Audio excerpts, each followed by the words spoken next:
ఖండ ఖండాంతర ఖ్యాతినార్జించిన మహనీయులను గన్న మాతృభూమి.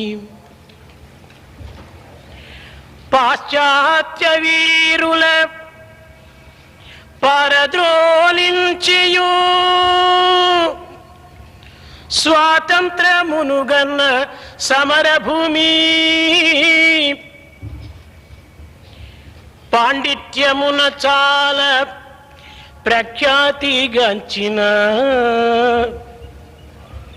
ప్రతిభ చూపించిన భరత భూమి. సంగీత సాహిత్య శాస్త్రీయ విద్యలందు దిశక్తి చూపిన దివ్య భూమి. చిత్రకళలతోడ చిత్రమయ్యున్నట్టి భరత భూమి యందు జననముంది భరతమాత. భరతమాత ధర్మ భాగ్యంబు కాపాడ బాధ్యతంతయు మీదే విద్యార్థులారా.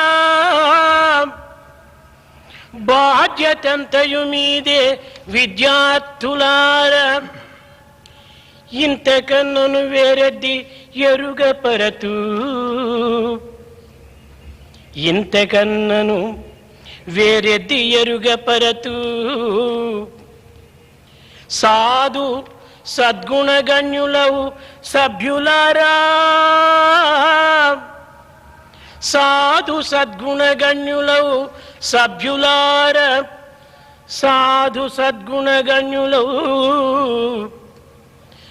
సభ్యులారా. సభ్యులారా సభ్యులారా.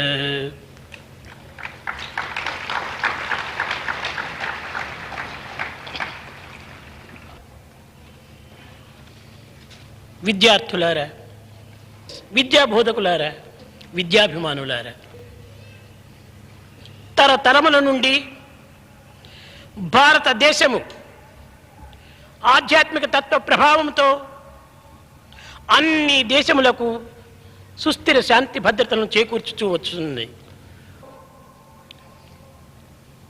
కనుకనే నాటి మొదలు నేటి వరకు లోక సమస్త సుఖినో భవంతు అన్నదే ఐందవ సాంప్రదాయమునకు ప్రధాన కారణం. కాలముతో మారక, చరిత్రతో మాయక, ప్రణయముతో తరుగక, సృష్టిచే పెరగక ఏ సత్యమైతే ఉన్నదో ఆ సత్యం యొక్క రూపకల్పనయే భారతీయ సంస్కృతి. కనుకనే సత్యం వద ధర్మం చర అని ప్రాచీన వేదములు అనేక విధములుగా ప్రబోధిస్తూ వచ్చినవి. భారతీయ సంస్కృతి అనుపమానమైనది, అత్యద్భుతమైనటువంటిది. స్థూల జగత్తుకు, జీవలోకానికి, మానసిక సీమకు, సాంఘిక జీవితానికి మూలమై ఆధారమై ఉన్న ఈ సంస్కృతి యొక్క అంతరాత్మనే సనాతన ధర్మము. కాపాడవలసినది సత్యధర్మములనే కానీ దేశమును కాదు. సత్యధర్మములే దేశమును కాపాడుతాయి. ధర్మో రక్షతి రక్షిత. దివ్యమానవ స్వరూప స్వభావాలను విద్యా దర్పణం నందు మాత్రమే మనము చూడగలుగుతాం. సృష్టికే రూపురేఖలను తీర్చిదిద్దేటువంటి యొక్క సత్యమునకు విద్య ప్రధానమైనటువంటి సూత్రము. ఇట్టి పవిత్రమైనటువంటి దివ్యమైన సంస్కృతిని ఈనాడు భారతీయులు విస్మరించి కేవలం అనిత్యము అశాశ్వతమైనటువంటి యొక్క విషయాలను విశ్వసించి తమ యొక్క జీవితమును అశాంతికి గురి కావించుకుంటున్నారు. విద్యార్థులు సాధించవలసినటువంటిది మానవతా విలువ. ఎన్ని విద్యలు నేర్చినప్పటికీ, ఎన్ని వైజ్ఞానములు సాధించినప్పటికీ దానితో పాటు మానవతా విలువను కూడాను మనము నిర్మాణం చేసుకోవాలి.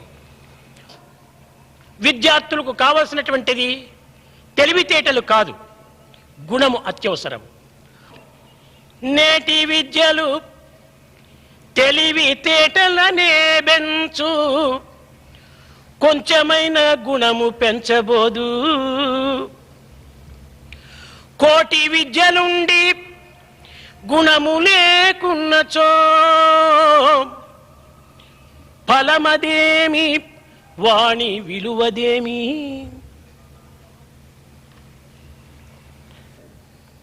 ఈ గుణమే మానవుని సౌందర్యం. ఇట్టి విద్యనే మానవునికి గుప్త ధనం.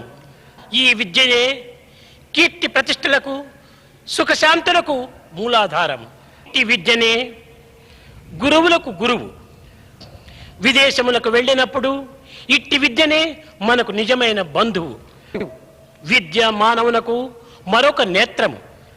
రాజుల చేత పూజింపబడినది విద్యయే కాని ధనము కాదు. పవిత్రమైన విద్యను కోల్పోయిన మానవుడు పశువుతో సమానమని శాస్త్రము ప్రబోధిస్తూ వచ్చింది. కేవలం మానవుడు వైజ్ఞానికుడైనంత మాత్రమున చాలదు. విజ్ఞానమే విద్య యొక్క పరమ లక్ష్యమని చెప్పుట వల్ల ఇది ప్రపంచమునే వమ్ము చేసినట్టు అవుతుంది. విద్యతో పాటు వినయము, నిరహంకారము, నిస్వార్థము ఇవి ప్రధానమైనటువంటి సూత్రములు. విద్యను వ్యక్తిత్వమును పోషించేటువంటి యొక్క నిమిత్తమై మనం వినియోగించుకోవాలి. వ్యక్తిత్వంతో పాటు హృదయ విశాలను కూడాను గావించుకోవాలి. మానవుని పరిపూర్ణ మానవుని గావించవలనన్నా విద్యలో అంతఃకరణకు ఒక విధమైన విశ్వాసం చేర్పాలి. ఈనాటి విద్య కేవలం కృత్రిమమైనటువంటి బోధలుగా కనిపించుతున్నవే కానీ ఇందులో చైతన్యము కానీ నైపుణ్యం కానీ ఏమాత్రము కనిపించటలేదు. ప్రాచీన కాలములో గురుకులం నందు విద్యను అభ్యసించి గృహస్థాశ్రమంలో ప్రవేశించబోయేటువంటి విద్యార్థులను శ్రేయోభిమానులైనటువంటి గురువులు చేరదీసి వారికి అనేక విధములైనటువంటి సువాక్యములను ప్రబోధించేవారు. సత్యాన్న ప్రమథతవ్యం, ధర్మాన్న ప్రమథతవ్యం, సత్యం వద, ధర్మం చర, మాతృదేవో భవ, పితృదేవో భవ ఇలాంటివి ప్రబోధించి, నాయన నీవు సత్యాన్ని పలకటం చేత ఎట్టి ప్రమాదములు కూడా నీకు సంభవించవు. నీవు ధర్మాన్ని ఆచరించడం చేత ఎట్టి ప్రమాదం కూడా నిన్ను వెంటాడదు. సత్యధర్మములే భారతీయుని నేత్రములుగా విశ్వసించి ఈ సత్యధర్మములను నీవు జీవిత పర్యంతరమును నీవు అనుసరించాలి, ఆచరించాలి, ఇతరులకు అందించాలి అని ప్రబోధిస్తూ వచ్చారు. కానీ అతి వేగముగా పెరుగుతూ వచ్చినటువంటి శాస్త్రీయ విజ్ఞానము, పారిశ్రామికము అనేటువంటి పెనుగాలి వీచటం చేత జగత్తులో అనేక విధములైన మార్పులు సంభవిస్తూ వచ్చాయి. ఈ మార్పుల చేత సమాజములో నైతిక విలువను నిలువునా కూలదోసినది. ధార్మిక ఆధ్యాత్మిక ప్రమాణములు దినదినమును తరిగిపోవచ్చున్నవి. దీనికి బదులుగా మానవత్వములో కేవలము ఆడంబరము, అతి భాష, స్వార్థము, స్వప్రయోజనమే ఈనాటి విద్యార్థులకు మోజులు, ఫోజులు. కనుకనే సమాజమునందు నైతిక విలువ లేకపోవడానికి మూల కారణం. మానవుడు ఎన్ని సిద్ధాంతములు సాధించినప్పటికీ, ఎంత వైజ్ఞానిక పరిశోధనలు సల్పినప్పటికీ తాను మానవత్వాన్ని ఎంతవరకు సాధించాడు అనేటువంటి విషయాన్ని ప్రతి వ్యక్తి కూడాను ఆత్మ పరిశీలన చేయాలి. మానవతా విలువ లేక ఎన్ని విధమైనటువంటి యొక్క పరిశోధనల చేత, ప్రమాణముల చేత వైజ్ఞానమును సాధించినప్పటికీ ఇది ప్రయోజనము లేనటువంటిది. ప్రపంచమునకు ఉపయోగమయ్యేటువంటి యొక్క విద్యలు ఏమాత్రం కూడా కనిపించటలేదు. కనుకనే విద్యా విధానం అనేటువంటి దాంట్లో విద్యార్థులు పెరుగుతున్నారు కానీ విద్యా విలువ తరుగుతున్నది. ఈ విద్యా సంస్థలు పెరగటము, విద్యార్థులు పెరగటము మాత్రమే చూచి మన నాయకులు భారతదేశం నందు విద్యను అభివృద్ధి గావించుతున్నది అని తమకు తాము ఆనందించుతున్నారు. సమాజమునకు ప్రయోజనం లేనటువంటిది, దేశమునకు అభివృద్ధి గావించినటువంటిది, జాతి సమైక్యతను దేశ సమగ్రతను సాధించలేనటువంటి విద్యలు ఎన్ని నేర్చి ప్రయోజనం ఏమిటి? ఈనాడు జాతి సమైక్యత ఏమాత్రం కూడా నువ్వు కనిపించడం లేదు. దురదృష్టవశాత్తు స్వాతంత్రము సాధించినామే కానీ ఐక్యతను మాత్రం సాధించలేకపోతున్నారు. దినదినమును కూడాను కేవలము ద్వేషం అనేటువంటిది, అసూయ అనేటువంటిది పెరిగిపోతున్నది. చదివి వ్రాయ నేర్చిన వారందరూ విద్యావంతులేనా? కాదు. డిగ్రీలను పొంద విద్యావంతులగునా? కాదు. కారణం దైవ ప్రీతి, పాప భీతి, సంఘ నీతి, ఈ మూడింటిని కోల్పోయినారు. కనుక మానవత్వం అనేటువంటిది మన యొక్క నడతలపైన ఆధారపడి ఉంటున్నది. విద్యార్థులారా, భారతదేశంలో ప్రతి అణువు కూడాను పవిత్రమైనటువంటిది. మీరు భారతదేశమునకు ఎంతయో రుణపడి ఉంటున్నారు. కనుక మీ సేవలను ఈ మాతకు అందించి ఆమె అనుగ్రహమునకు పాత్రులై మీరు ఆనందమును అనుభవించి ఆనందించి 10 మందికి పంచడానికి ప్రయత్నించాలి.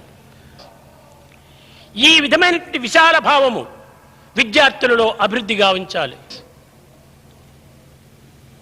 భక్తి, విశ్వాసము మానవునికి అత్యవసరము. ఈ మానవత్వం లోపల ఒక దివ్యత్వం అనేటువంటిది మనకు అగోచరంగా ఉంటున్నది. అగోచరమైనటువంటి యొక్క దివ్యత్వాన్ని, అవ్యక్తమైనటువంటి ఈ దివ్యత్వాన్ని ఏ యొక్క విద్యార్థి వ్యక్తీకరణ గావించునో వాడే నిజమైన వ్యక్తి. సద్గుణంబులు, సద్విద్య, సత్యనిరతి, భక్తి, క్రమశిక్ష, కర్తవ్య పాలనములు నేర్పునదే విద్య. విద్యార్థి నేర్వవలయు.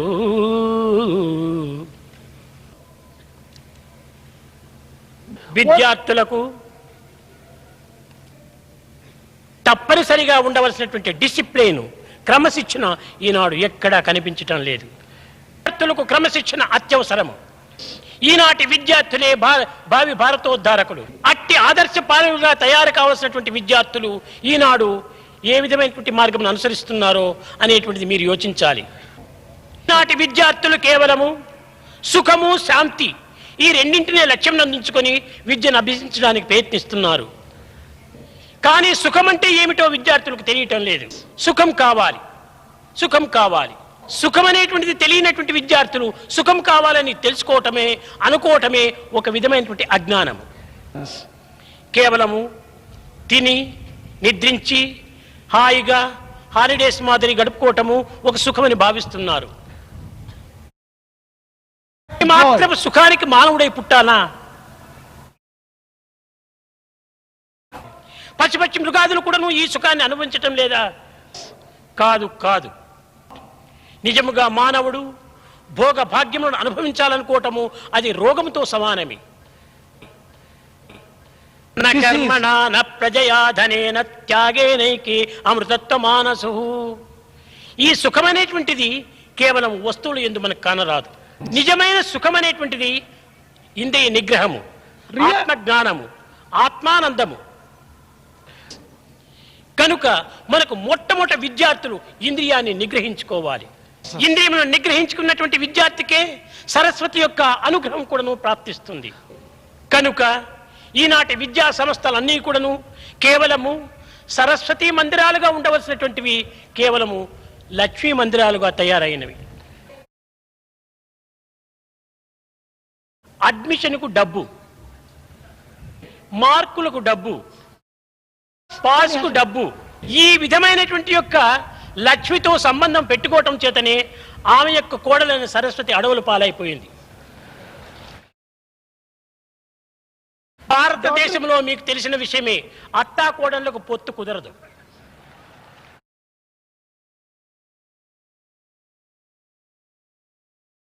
అత్త ఉంటే కోడలు ఉండదు, కోడలు ఉంటే అత్త ఉండదు. ఏదో అదృష్టవశాత్తేమైనా ఉండిరా దిన్నము కొరియా వారే. కనుక విద్యామందిరములు అయినటువంటి యొక్క విద్యా సంస్థలు యందు లక్ష్మీదేవి వచ్చి ప్రతిష్ట వేసుకుంది. స్వరూపులారా, ఏనాడు మన భారతదేశంలో అన్న విక్రయము, విద్యా విక్రయము వైద్య విక్రయము ప్రారంభమాయనో ఆనాడే మన భారతదేశం యొక్క పవిత్రతంతా కూడాను నిర్మూలమైపోయింది. కనుక విద్యను అమ్ముకోకూడదు. కనుకనే ఏ విద్యార్థిని నీవు ప్రశ్నించు, ఏం చేస్తున్నావు? చదువుకుంటున్నా పర్చేజ్ చేస్తున్నానంటున్నాడు. ఎప్పుడో 10 సంవత్సరాలకు పుట్టబోయేటువంటి బిడ్డకు కూడాను కాన్వెంట్లో ఇప్పుడే బుక్ చేస్తున్నారు. ఈ దురవస్థ మన భారతదేశంలో ప్రారంభమైంది. కనుక అధ్యాపకులు కూడాను ఈ విషయాన్ని దృష్టి ఉంచుకొని విద్యను ఒక కాలము ఒక నియమం అనేది లేకుండా సర్వకాల సర్వావస్థలు ఎందుకు కూడాను విద్యార్థులకు తగినటువంటి బోధనలు చేయడానికి వారు కంకణం కట్టుకోవాలి. Education be for life, not for living. Money comes and goes, moralities comes and grows. మానవతా విలువను మనం నిలబెట్టుకోవాలి. మన యొక్క భావాలను క్రమక్రమేణా మార్చుకొని ఈ యొక్క యూనివర్సిటీ నందు తయారైనటువంటి పిల్లలైనా కూడాను ఆదర్శవంతులుగా యావత్ ప్రపంచంలో ప్రవేశించి అందులో శాంతి భద్రతను చేకూర్చి దీనికి సరైనటువంటి ఆదర్శంగా మీరు తయారవుతారని నేను ఆశిస్తున్నాను.